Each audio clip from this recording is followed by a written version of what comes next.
Broadcasting live from the Valley of the Sun, Phoenix, Arizona, in the heart of the great American Southwest.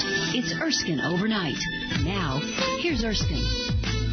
Robert Chapman, publisher of the International Forecaster. And I'm going to underline that word, International Forecaster. He has reports about what's going on all over the world. He covers virtually every country going, every region going. If it's significant, it's in the International Forecaster. He examines world economic conditions, major events, and forecasts of economic trends for intelligent financial planning and investing. He's made me money. He can make you money. He presents a worldview you don't get on any of the managed or mangled news services. He offers information that helps you make informed, not only financial, but other decisions. www.intforecaster.com, and we're going to give you a number and lots of information later.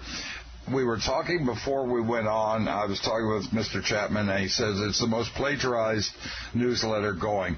Of course it's plagiarized because he has the facts that other people don't get, and he also backs it up with the references. Mr. Chapman, welcome to Erskine Overnight. Well, thank you. It's very nice to be here again and talking about what's going on in the world. It is certainly going on in the world, and the big thing that's going on, I think, the most important, significant thing is that Greece is now the world's lowest rated country with CCC ratings. Greece is ready to default, and every major depression that's occurred in the world has occurred because of something that's happened in Europe. Greece could be the tipping point easily. The rioting in Greece, you're not seeing it on any of the news services in the U.S., but the rioting in Greece is horrific. Daily riots all over the country. Let's talk a little bit about that and how important is Greece. Well, first of all, it's been going on for 23 days, but not in the form it is now. Yesterday is when it really cranked itself up. And that's going to continue because they don't want to make a deal. And, you know, I've been working on that project for over a year. I've been on radio and television and in the major publications over there telling the people to do exactly what they're doing. If the government won't listen, demonstrate. If they further won't listen, riot. I mean, it's the only thing they understand. It's the only thing, and there are more of us than there are of them. Isn't that the best way to look at it? More of us than there are of the elites. It is, and I think that, and I said this a year ago when I told the Greeks that you should default in all or part of your debt, go back to the euro, and devalue the new drachma to about 50% of what it is. Don't pay the bankers anything. And phase in higher collectible taxes on the wealthy.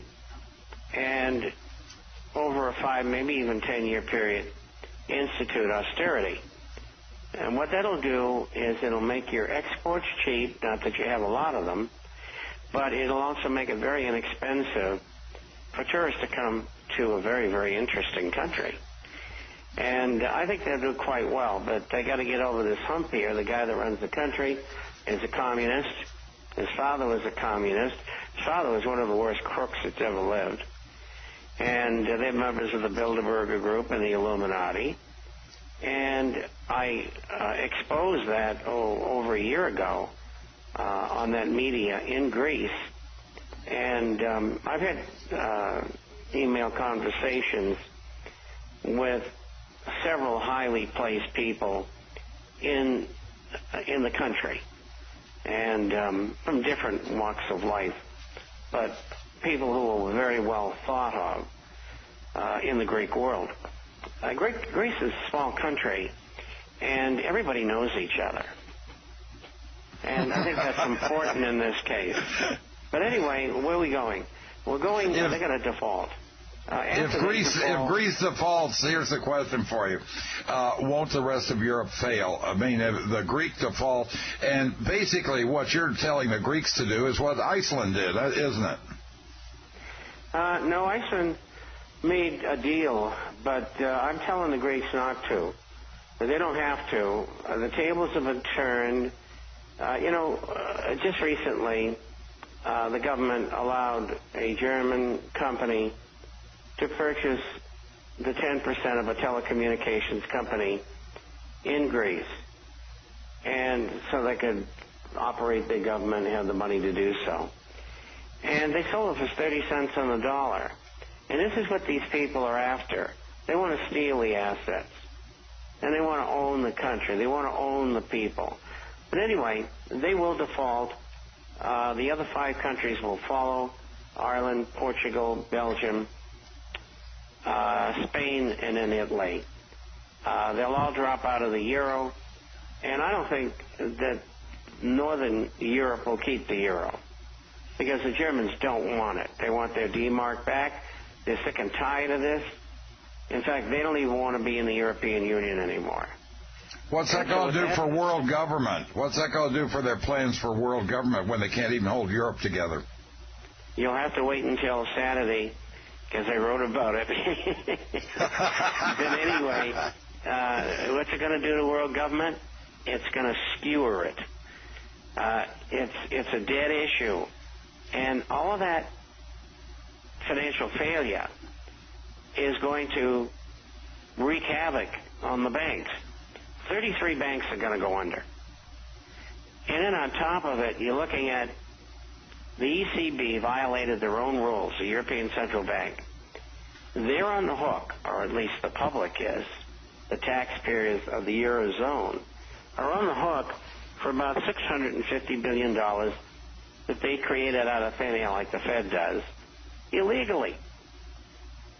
I mean, this is going to be like a dog's breakfast when all of this stuff gets together. It is going to be so bad that you're going to think Alpo is a good meal. But anyway, it'll spread to England, and then it'll spread to the United States. And this will go on for the next 2 or 3 years, and then there'll be a collapse of some kind.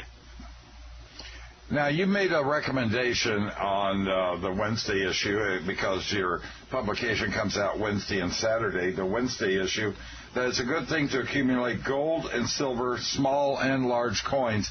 This could become the new method of exchange. You're looking for the dollar and all this to completely go away. So accumulate gold and silver in small coins, because that may be the method of monetary method that we have left, right? Right. Well, Ted Anderson and Midas, they have 1/5, 1/4, 1/2, and 1 ounce gold bullion coins, and they also have pre-1965 90% dimes, quarters, and halves. And I recommend the buying of those coins. You can buy them in minimal amounts as well. For people who have larger money or like to speculate more, they can buy the gold and silver stocks as well. And everybody should have dehydrated and freeze-dried foods put away for the family, things you normally eat, for at least 6 months. And you should have a water filter, and you should be able to have something in your home to defend your family against people who want to take your food. Absolutely. And the other thing, that there are a number of recommendations that you have in this issue. You have recommendations in all of the issues for things that we should be planning and doing. More when we get back on Erskine Overnight. One of the things, don't keep over 3 months worth of money in the bank. We'll talk about that when we get back. Talking with Robert Chapman, editor-publisher of the International Forecaster. We'll tell you how to get this in just a minute.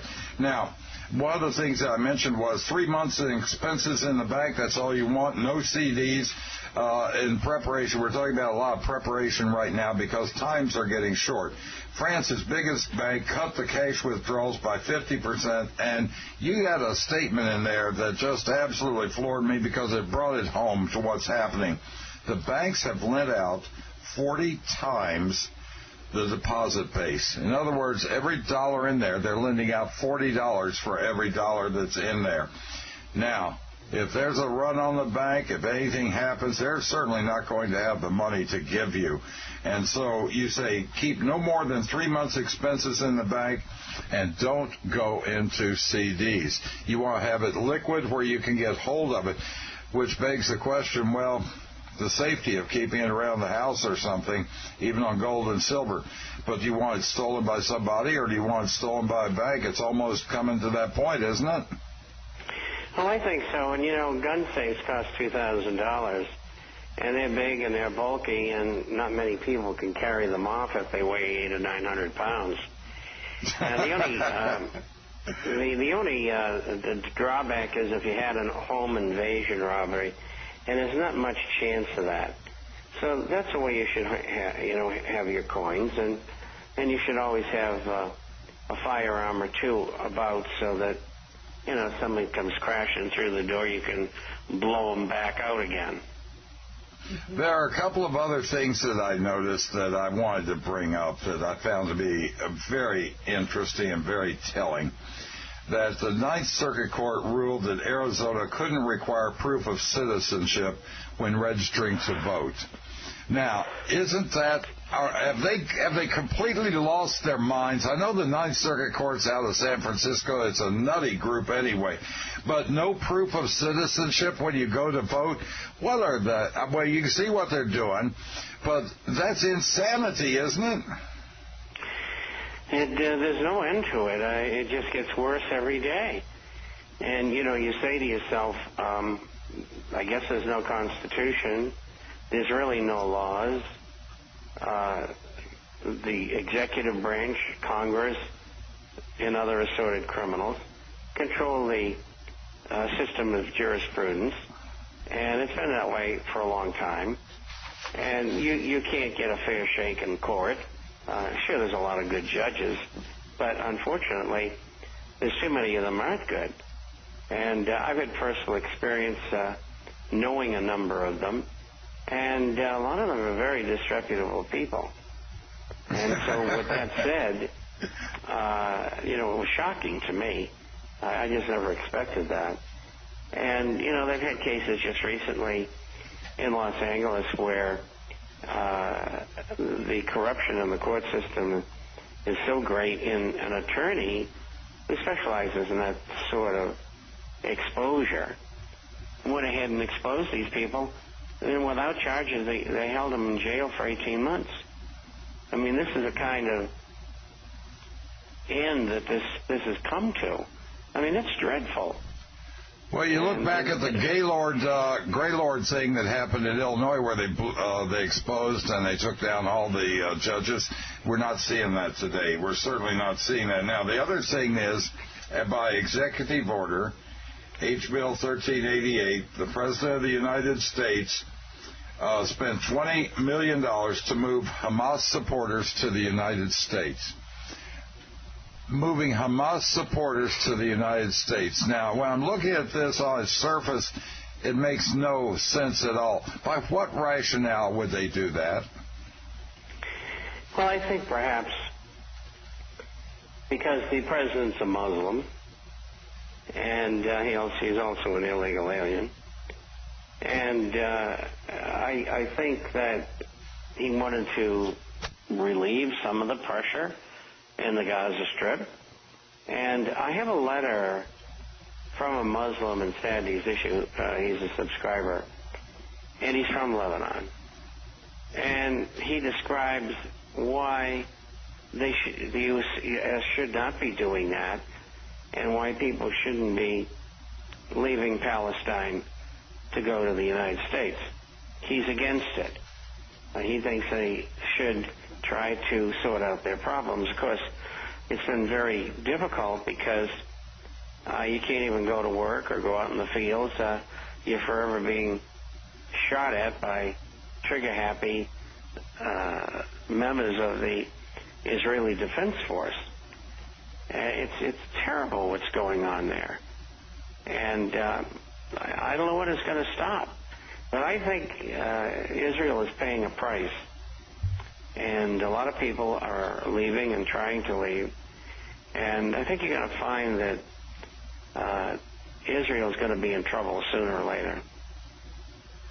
Let's talk about Israel again, but this time in terms of Libya. Ray McGovern says that the battle in Libya is about oil, Israel, and logistics. And I've heard it's oil, Israel, and location. It's basically the same thing. Now, Ray McGovern is the former CIA brain trust individual who absolutely blew the whistle on a lot of things that are going on. And he's been very outspoken lately, and a person whose advice that you listen to. Oil, Israel, and logistics. Now, the problem with Libya, as I saw it, was that they had no exit plan. They had no plan of what they were doing, and it wasn't approved at all by Congress. And Congress then took a vote, and the vote by the House was 278 to 163 to defund Libya. Is this going to happen? Are they going to defund Libya? Is this a positive step in the right direction? And then are we going to be able to defund Afghanistan that's costing $100 billion a year? Neither one of these operations make any sense. Comments on that, Mr. Chapman? Well, I'll just say with Afghanistan, that's a geopolitical location and $300 billion a year drug product, which is in heroin as well as marijuana. Those two items are that are grown in Afghanistan supply 92% of the world's heroin and a very goodly supply of marijuana, which is a major cash crop. I think they're number one in the world, but what their tonnage is, I don't know. Moving over to Libya, Mr. McGovern's right, but we go beyond that. We get 4 aquifers under the country, spewing out water. They put a waterway in. A lot of good things. Incidentally, Mr. Gaddafi is very, very popular in his country. So for those of you who think he's a monster, he's not. Secondly, they want to form a central bank in Libya which is subservient to the Rothschild and black nobility interests in Europe. They also are in the process of stealing $100 billion from the Libyan Sovereign Fund, and they want to steal 485 tons of gold. We'll be right back on Erskine Overnight. Our friends at Goldman Sachs, a company that's doing God's work, got $1.3 billion from the Libyan Investment Authority and promptly took and lost 98% of the money. Now, $1.3 billion, and they just blew it and lost 98% of that $1.3 billion. It's nice to see that they're equal opportunity people as far as screwing the world. Goldman Sachs it doesn't matter. Anybody, anywhere, Americans, Libyans, they'll take it from anybody. The threats from the Libyan government from some of the Libyan people prompted them to pay back $50 million to the son-in-law of the state oil company boss. I found it very telling that Goldman lost 98% of the Libyan Investment Authority's money. That's typical for Goldman to do with other people's money, isn't it? It is, and you wonder how things get that far. But they did, and these people are unconscionable at Goldman and firms like that. They just do what they want to do, and they keep on doing it like there were no laws at all. Now, what is the Silver Viral Project? Can you tell me a little bit about that? I'm not familiar with that, Mr. Chapman. Well, I don't know a lot about it myself. I reported on it, and, I've yet to get more information and evidence, so I think we'll have to pass on that today. We'll stay tuned on it because we do know that they are artificially trying to reduce the price of gold and silver, but they're not having a great deal of luck with that. Now, according to you, to what you're saying, the weather is playing a major impact on the corn crop, the worst crop in 37 years. They're making efforts to try to do away with ethanol, but those efforts kind of went south. As long as we're using corn for fuel, we're going to see probably $10 a box cornflakes. I mean, it's absolute insanity to use corn for fuel and to subsidize these huge farms. You aren't subsidizing the small farmer. You make that very clear in the International Forecaster. We're not subsidizing the small farmer. We're subsidizing the big corporate farms. That's what it amounts to right now. And with this bad corn crop, we're looking at a potential food disaster in this country, aren't we? We are. Those corporate farms do over 70% of the business, so they're pretty important. And, we're seeing a lot of speculation in the commodity markets today because people are leaving the stock market and they want to find a better way to make profits. And you certainly can't make lots of profits when U.S. government paper, the 2 years is paying 0.40 interest, and the 3-month paper bills, they're paying zero. Incredible. That's right. Absolutely incredible. Now, in the past 11 years, and you talked about this in the Saturday issue of the International Forecaster, free trade, globalization, offshoring, and outsourcing has caused us to lose 11.7 million jobs, 440 businesses lost, and they were aided by the Senate and the House. The real estate bubble was created. They created money to create the real estate bubble. Then they created money to offset the credit crisis. When you're looking at this and you're looking at what's occurred, things don't happen by accident this way. These were planned activities to bring the United States of America down, in my opinion, and I believe in your opinion. Could you please comment on that? Don't you believe that it was a planned destruction of the United States economy by George Soros and these sort of peoples? Well, it started really right after the Second World War.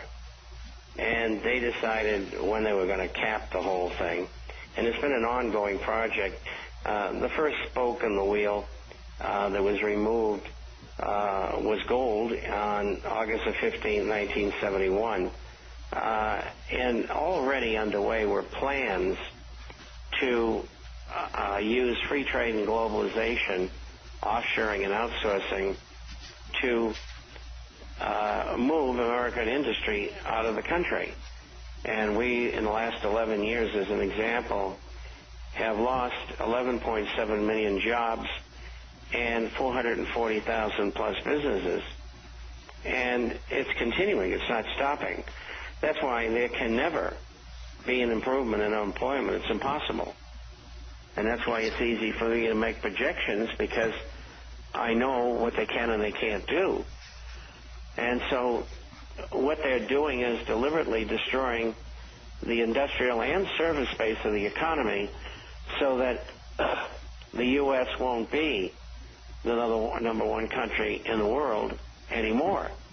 And they're continuing to do that.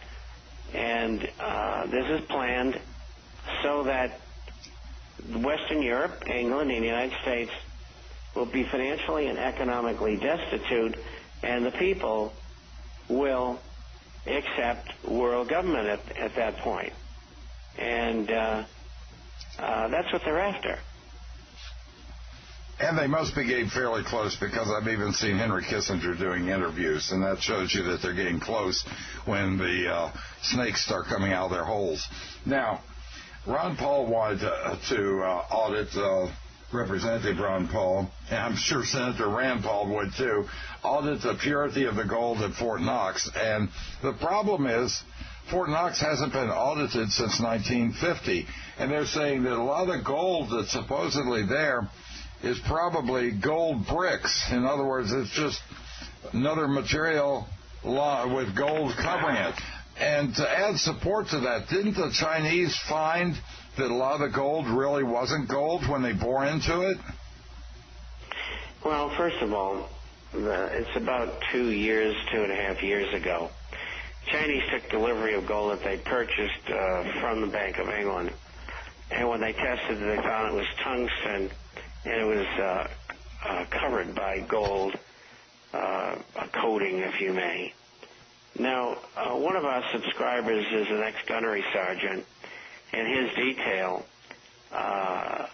was one of the ones that guarded and inspected the gold. And there is gold there, or bars that look like gold. We don't know for sure because they never tested them. We don't know who it belongs to if it is the real thing, because it might belong to another country and be sitting there on deposit, so to speak. And so it was 1954 when they had the last audit. And Raul Ron Paul wants is an audit to see if the gold that is there belongs to the U.S. government, and are all the bars bona fide? Yeah, and, now, poor Goldfinger, if he goes into Fort Knox right now, he's going to be in for a surprise. I mean, he may just be getting gold bricks instead of gold. So we'll see what's happening. But they'll stop it. Senator McCain stopped him from auditing the Fed. More when we get back. If you're from Louisville, you can go over towards Muldraw and you down Dixie Highway. It takes you right past the depository at Fort Knox, very visible, low-profile building. Not very big, but you don't dare get too close to it. Everybody wanted to go look at it, and they won't let anybody anywhere near there. They won't even let congressmen or senators in there. It's one of those things where it's like the Area 51 of finances. Who knows what's going on? Now, let me say this. You want to subscribe to the International Forecaster. You want to subscribe. It can make you money. It can give you news that you're not hearing anywhere else. Go up to internationalforecaster.com. Go to ErskineOnRadio.com. It's hyperlinked, and just go up there and click the hyperlink. Or you can call 877-479-8178. 877-479-8178. 877, toll-free, 479-8178. You buy one of the small pieces of gold. Remember how Mr. Chapman was saying buy small denominations of gold and silver because that could become the new monetary system? Buy a small denomination of gold. And if you had done that when we first issued this deal, you would have almost doubled your money on gold. So buy it now, and there are people who are expecting it to go with $5,000 an ounce. Buy a small piece of gold, and they will give you the International Forecaster for a year at no charge from Midas Resources. Buy a small piece of gold, and all you have to do is call 877-479-8178. And while you're there, ask about the prices for, it's generally called junk silver. Silver that is coins pre-1965. You can buy a bag, half bag, rolls, whatever, pre-1965 silver, 90% silver coins. That could become the new currency of the United States of America. Any of those is worth far more than their face value now. So that is the new currency potentially. Buy some of that so that in preparation for what not only may be coming, what is coming. This isn't a maybe at this point. It's what is coming. It's just dividing out and seeing how bad it's going to be, isn't it, Mr. Chapman? I would agree with that. You can't put a time on it because I think the people who put this thing together, I don't believe that they know exactly when they're going to pull the plug on the thing. And so you have to assume it's down the line. And so you don't pick dates, you just get ready. Don't pick dates, just get ready. Unemployment right now, 22.4%. there could be easily a run on retirement funds, and they've got legislation already sitting there to take the IRAs and the 401ks and turn them into annuities. This is a scary thing. Can we get money out of retirement plans right now? Well, if you're in a 401k and you still work for the company and you take the money out, they'll fire you. If you still work for the company, you can borrow money from your plan, but there's a piece of legislation that hasn't been numbered yet that's been for about 2 weeks circulated in Congress, and they want to limit the amount of money that you can take out of your retirement.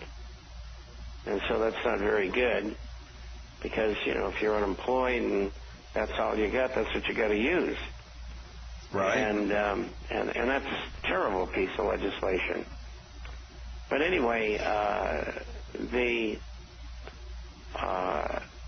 possibility of government, because there is another bill, trying to commandeer retirement plans, particularly the 401ks, there's an excellent chance they'll do that.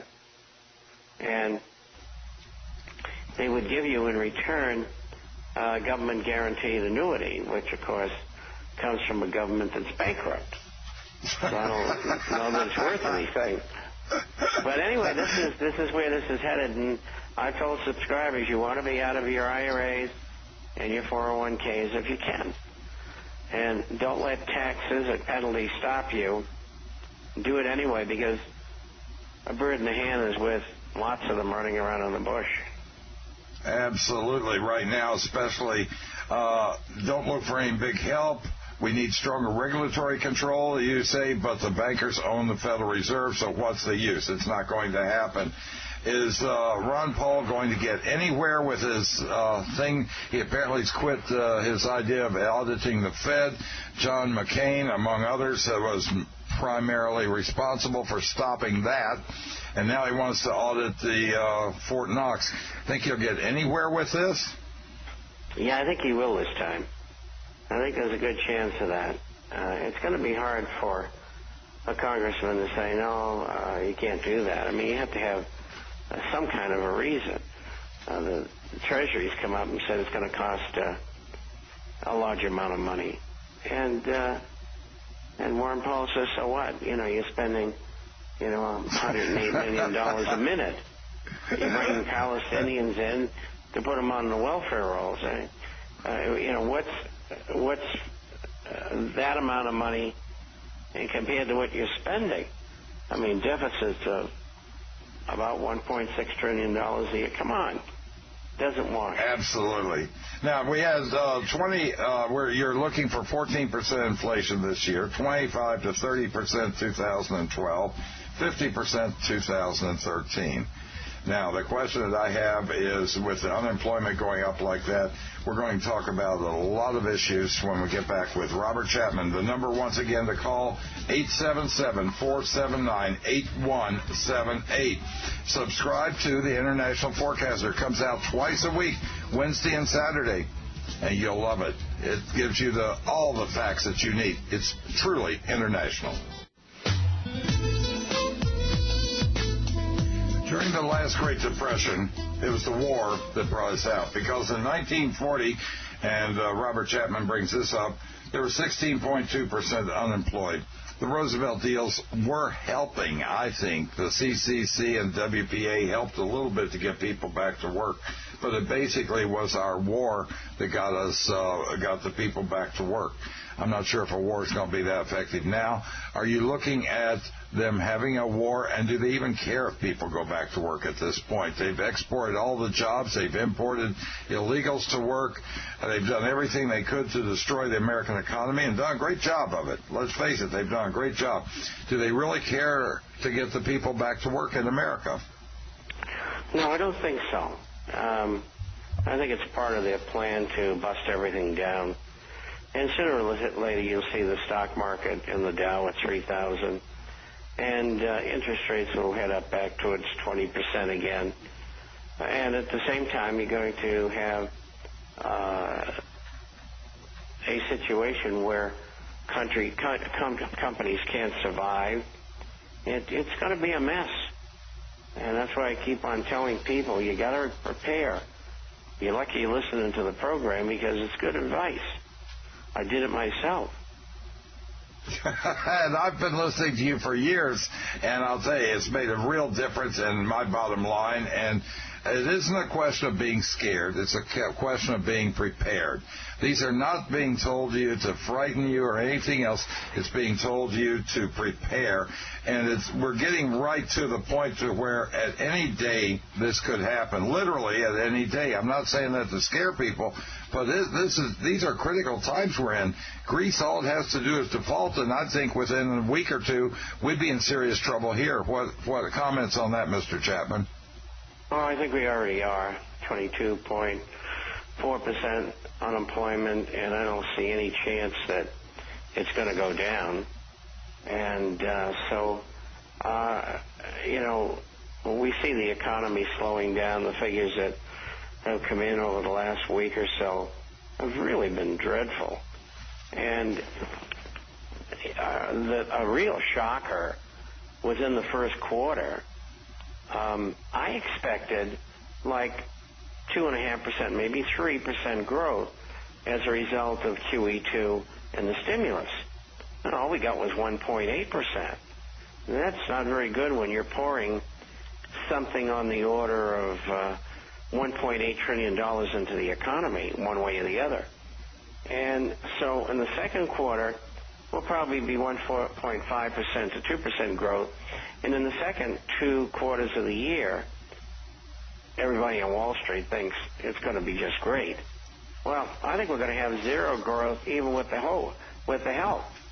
Now, if they didn't have all that help from QE2 and Stimulus 2, we'd probably be somewhere on GDP between even and minus 5%. The economy cannot continue to function without that money. All you have to do is look at what's happening on food stamps. 44 million people on food stamps. Last month, Southern California home prices dropped 8.2% last month. Yeah, we're coming out of this just beautifully, aren't we? Subscribe to the International Forecaster. Thank you, Robert Chapman. Thank you for putting out the publication. Thank you for being on my program and all the programs that you're on. Thank you so much. Thanks for listening. Sweet dreams.